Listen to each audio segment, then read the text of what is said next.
Hello everyone, it's Cheryl-lya here and your soul adventurer, and today I'm going to take you on an adventure on how to joyfully measure your progress and how this can uplift you. Now, we all do things, whether it's life, career, business, whichever way you look at it, we all do things, exciting, non-exciting things, and when we don't measure what we're doing or what our progress is, we tend to get overwhelmed, frustrated, and lose focus and sort of, I'm not going to do that. So today my tip is uplift yourself through joyfully measuring your progress. And to explain this via an example, round about this time last year, I went to a networking event and I was so nervous.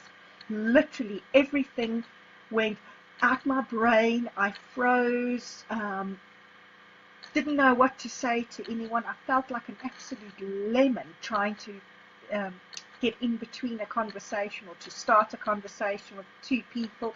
It was really just a nightmarish experience, and I came home and cried my eyes out. But I knew I had to get the hang of this networking thing because I had the Enfield Wellbeing Showcase coming up, which, by the way, is coming up again this year in November. And I knew that in order to get the word out there about what we were doing, I would have to network. And it was one of those things that came last on my to-do list. I avoided, procrastinated, you name it. Anyway, I popped along to this sort of course at City Business Library.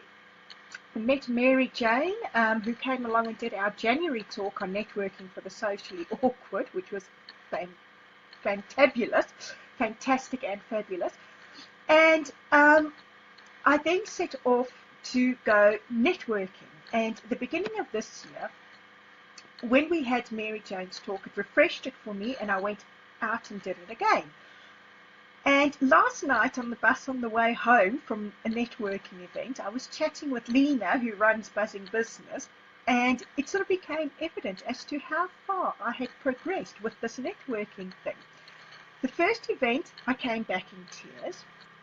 The first few events at Buzzing, I was running around, giving my card out, talking to people, being quite frustrating and annoying, and who wants my business card and what, out of sheer panic, fear, and nervousness, I hasten to add. But now, a few months on, not, 4 or 5 months on, I've learned, you don't have to give your business card. I've learned it's all about building relationships first. And looking at the woman thinking, who would I like as a friend? Because when you have a friend, you have a client for life.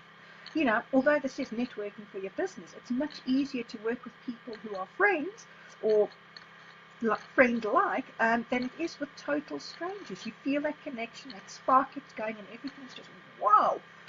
And it's been absolutely wonderful that through that network, through that progress that I've made in learning this art of networking, and believe me, I'm no expert, I'm still no expert, but just the progress that's been made. When I looked back in this conversation last night with Lena, it's really, I was amazed because I could see who the new people were in the group going around giving their cards and sort of realized just how far I'd gone. And it was just so joyful and so wonderful and made the whole idea of networking again more of a pleasure.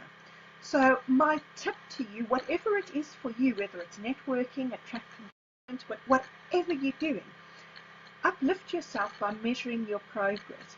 Even if you haven't made a lot of progress, it doesn't matter. A few tiny baby steps in the right direction help you further along than you were ever before. And so, wonderful people, uplift yourself, measure your progress, live joyfully, stay happy, stay blessed. See you next week. Bye.